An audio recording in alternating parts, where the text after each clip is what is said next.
So most art fairs are going to have an application where a gallery will, put together a presentation and submit it, and a couple of weeks later they'll find out whether they got in or not based on their proposal. We work on an invitation and referral basis, so we speak to our returning galleries, and we talk to curators and collectors in town and out of town and ask them what galleries they would like to see coming to the Dallas Art Fair, and we use those referrals to invite. And then we have a looser process regarding proposals and whatnot. We really look at a gallery's entire program and decide whether or not we think it'll be a good fit with their artists and for the fair. Okay. It's kind of how we work, so it's different than 95% of other fairs. Right. So why have you guys chosen to, I feel like there are probably some obvious answers there, but why have you guys chosen to go down that path than what other, the way that other art fairs have chosen to select who participates? So we've made that decision. There's technical reasons to that and also philosophical reasons to that. Okay. So technically it's due to our space.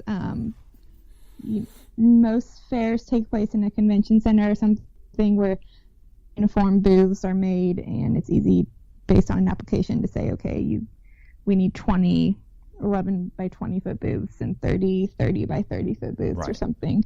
Our space is unique in that it's in a mid-century modern building. It has a lot of existing spaces within it. So we accept dealers and, sell the spaces for each individual space. So that each space is unique in that it's unique square footage and there's unique build outs within the space. So that's how that's done. And then philosophically, we don't want to be so controlling in that, if you applied with one artist and you have to bring that one artist and, if things change, we want people to be able to bring what they're most successful with at that time. When somebody applies with something 6 months beforehand, the art market can change vastly over that 6 months. So we want to be a little bit more flexible in what's going to make them the most successful at the fair. Sure. So I would imagine then that you probably have more interest from participants each year than you have spaces that you can provide, which is at the end of the day that's going to theoretically maintain a certain level of quality. It maintains your ability to curate a certain level, right? Right. And so maybe maybe you can speak to maybe how the Dallas Art Fair has kind of been part of the changing roadmap in what's been how the Dallas art scene has emerged over the last decade. Because I think I'm old enough to see how things have progressed, and maybe you can kind of point to how the Dallas Art Fair has been part of that that growth. Yeah. So we're actually going to have a panel discussion on this topic this year at the fair as well. But my view on it is that things have rapidly changed. I mean, I remember from my first year interning at the fair that there were all these pop-up events happening in artist studios and whatnot, like during the fair, and that the artist community had really keyed in on that. There are people in town and there are people looking at art at the fair. They might not be looking at our local artists' art, but then the local artist community rallied around and made opportunities for that to happen. And, collectors and dealers also took interest in that and made the point to visit those places. So I think that there's been this relationship, and we've success cases over the years of local artists being picked up by, international dealers during the fair. So I think it's provided a platform for our local artist community to be exposed. And that's been great. Our institutions put on wonderful exhibitions during the fair. Really everyone across the mediums puts on a great show. Dallas Arts Week turned into Dallas Arts Month. Right. And, and having the support of the city and the mayor behind that as well is huge. So. Yeah, I think you see that in other cities as well, where, when you look at something like, Art Basel in Miami, next thing you know, you have a half dozen other events, pop up around that event because they know that there's so many people in town that there would be the demand to go to other events.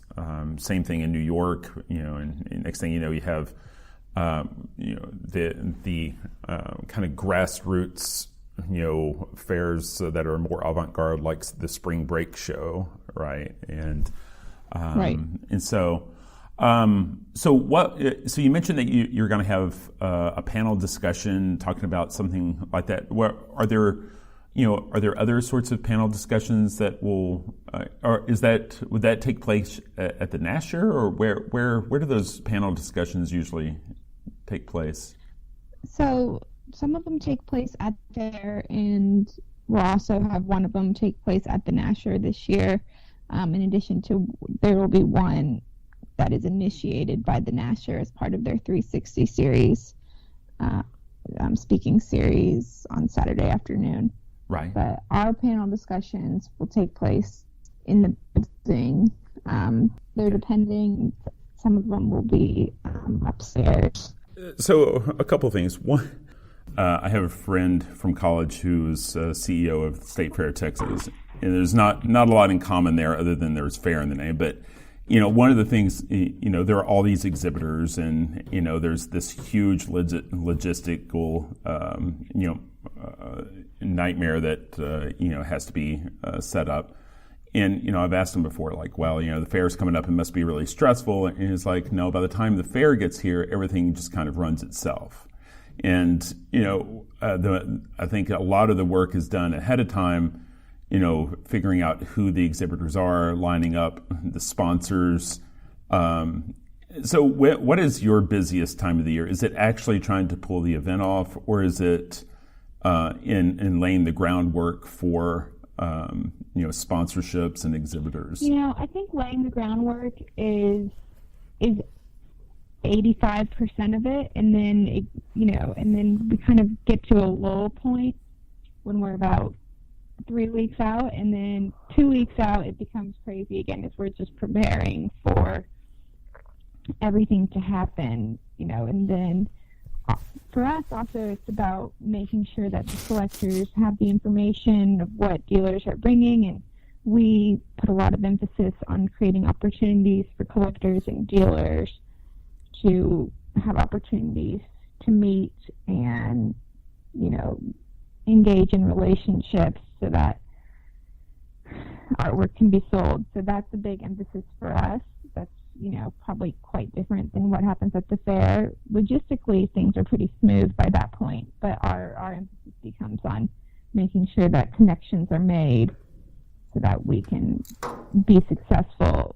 Our success comes when dealers want to return because they've had a successful visit to Dallas, and they see long-term connections being made here. Most of our galleries will come back 3-4 times a year to Dallas, whether on business or, making sure that something's installed correctly, or they're working on a museum show because they met with a curator at the fair and, things are working well for them. In your mind, is that what really is the measure of success? Is how happy your exhibitors were, or is it about making? Is it also about whether patrons are happy? Is it about being profitable? What measures of success, at the end of the day, indicate to you that you had a good fair? I mean, I think you've kind of hit on all of them. All of those are important to us, and all of the pieces have to be at the right level. We want our dealers to be happy. We want our sponsors to be happy. We want the collectors to be happy. All of those pieces have to be working in tandem in order to make us a successful fair. And that's how we become profitable. If all of those pieces are working together, we want, the dealers to be making the relationships, making the sales, most importantly, and introducing collectors to new dealers that they weren't aware of. So is always a big plus for us. Right. So do you ever travel to other art fairs? Yeah, so we travel to a lot of other art fairs. Not every one each year, because there's far too many of them at this point. But my team and I, we travel a lot to the different fairs, and we go to see what's happening at those fairs.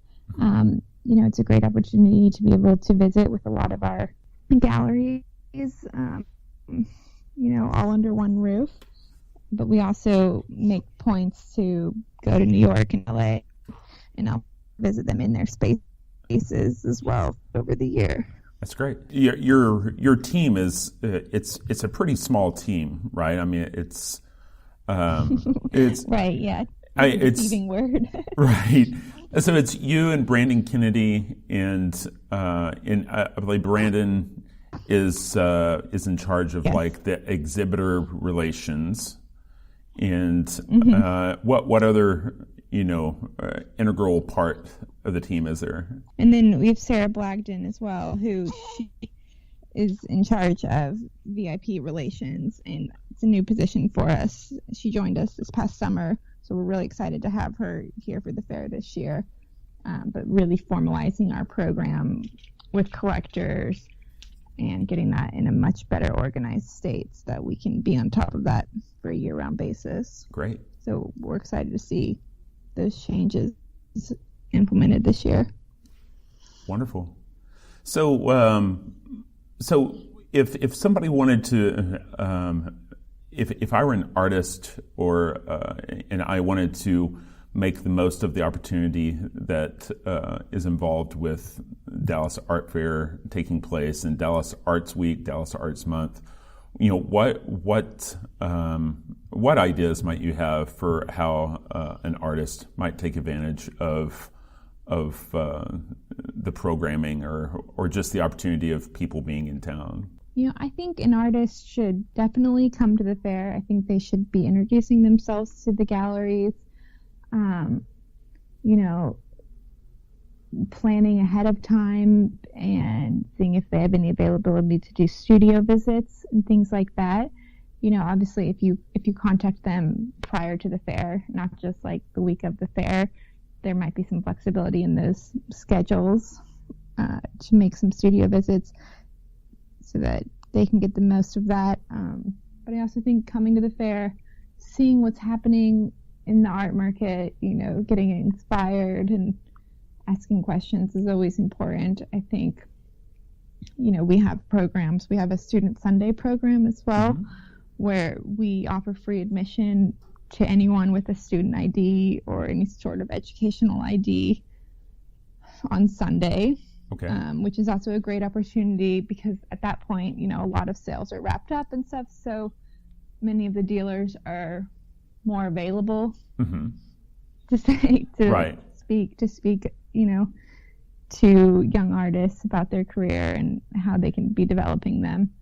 And we'll also have a panel discussion on that Sunday as well. That'll be kind of about the art market and how an emerging artist gets in it and things like that. So we're formalizing that conversation right now. That'll be up on our website soon. Great.